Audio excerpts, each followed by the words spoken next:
So to make any car look cinematic, you need one of these, and one of these. And if that wasn't obvious enough for you, that's a gimbal, a car, and a location. And if you've been to this channel before, you know that we keep things very, very simple here when it comes to these sort of videos. So I'm gonna give you some camera settings, I'm gonna give you some filming techniques, and I'm gonna give you some editing techniques, and then the rest is up to you. So luckily for you, camera settings is really easy for cinematic shots. You just need to go 24 frames per second because it's gonna give you that nice smooth motion blur in your image, and then go 1/50th. Always double your shutter speed to your frame rate, and that's gonna sync those two things up really nicely and just give you that nice creamy footage. And also because your shutter speed is at 1/50th, that shutter is open really, really wide. So it's gonna be letting in a lot of light, so you may need an ND filter on as well. And then depending on what shots we're doing, if we're doing close shots, probably go to a lower f-stop. If we're doing the wide shots, I would make sure you're around f5. It's really satisfying to have that whole scenery in focus as well as the car, but we'll talk about that when we get to the camera techniques, which is right now because that's all the settings. And so you want to do some shots where we've got a nice zoom in of the headlight, and then you want to do a nice wide shot of the actual full car in the environment. But I could explain all day. Let's actually strap on the GoPro and we're going to do a live demonstration to show you exactly what I mean. While I'm just setting up my GoPro, I'm just going to talk about my gimbal. So my gimbal is the RS3.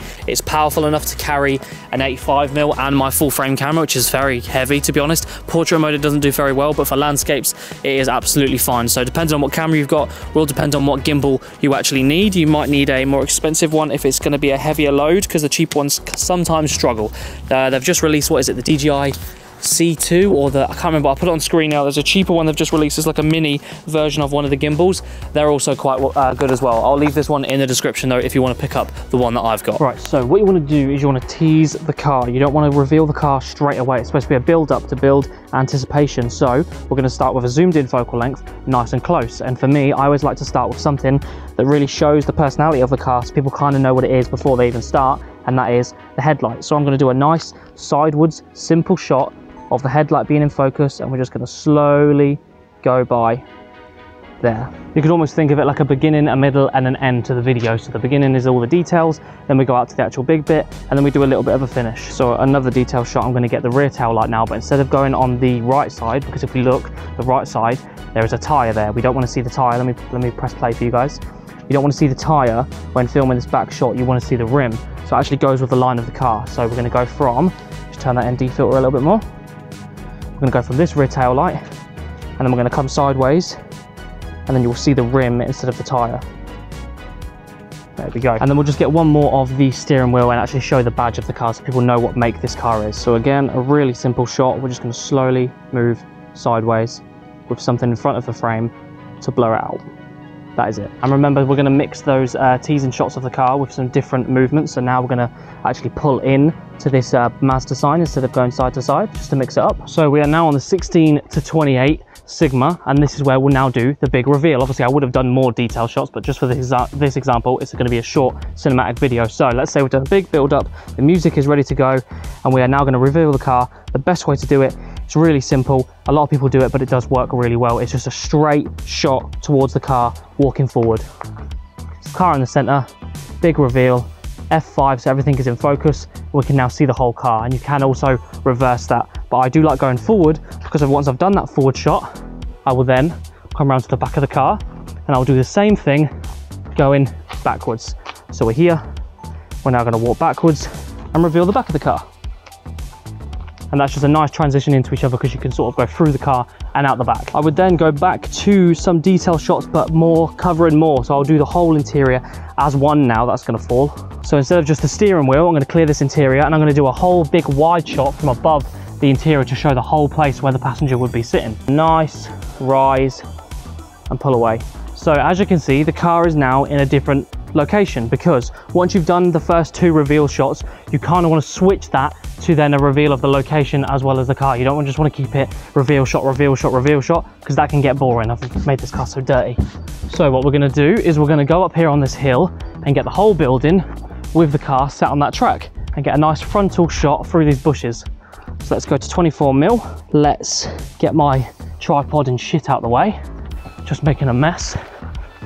Shot's clear. So God, this sun is so bright today, it's so annoying. We're here, and I'm just going to go nice and wide again, hopefully catch the car in focus, and we're just going to slowly move towards the car with the environment now showing as well where it is. It's just a nice way to mix up your footage. And then from there, I'd move on to the ending. So we've done the middle section, which was all those simple moves. I would then move on to trying to close out the video in a certain way. Normally, the best way to do it is just get the driver to drive off. But obviously, because I'm on my own right now, I'm just going to use the drone and I'll just get a nice above shot, zooming out of where we are, and that'll be the end of the video. So I've given you some camera settings. I've given you some simple camera movements that are going to get you through a shoot. Obviously, there are many more, but that's up to you to experiment. They're the baselines. I've also given you a little bit of a storyline layout that you can use for the shoot. So an intro, a middle, which is where the reveal happens, and then an end into the video. All that's left is to edit the video, and this is where people can really mess up their whole shoot because they normally choose the wrong song. So you either want to go for the more chilled out piano or just like really, really subtle music if it's like a really still sort of cinematic video, or if there's more shots and more stuff going on with the drone and things like that, then you can go for the more dramatic music, but not too crazy. It has to actually suit it. Like, don't do drum and bass, do like that more, I'll play you mine. So I went for this more dramatic one. It's still got like some instruments in there.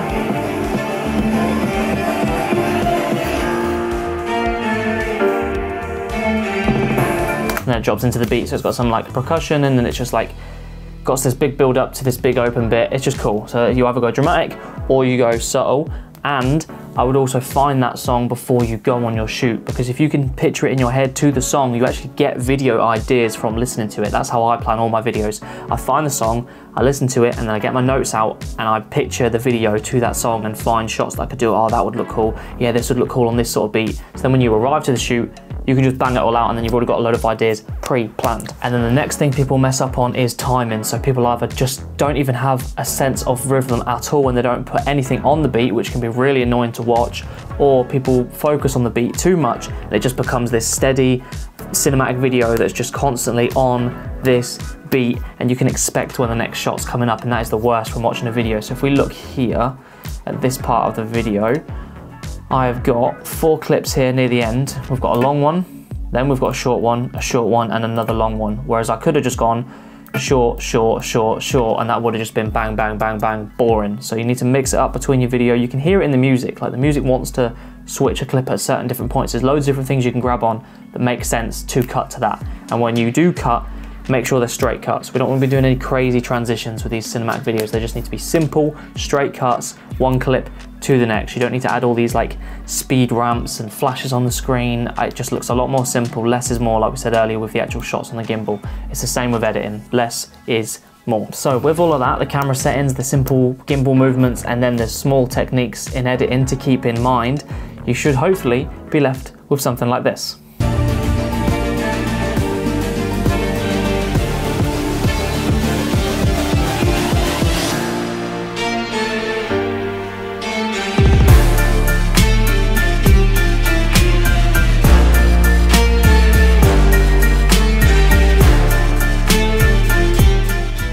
So yeah, it wasn't the craziest video in the world. I've definitely done better cinematic videos, but just for the example of this video from what we were just shooting, that's just a nice beginning, middle and end to some decent music, some decent timing, and some nice simple shots. If you want to see my actual bigger work that I've done with some cool like Mustangs and stuff, click this video here and you'll see a lot better cinematic shots than you might have just seen there. But yeah, if not, hopefully that helps. Go shoot some cinematic videos and I'll see you in a bit.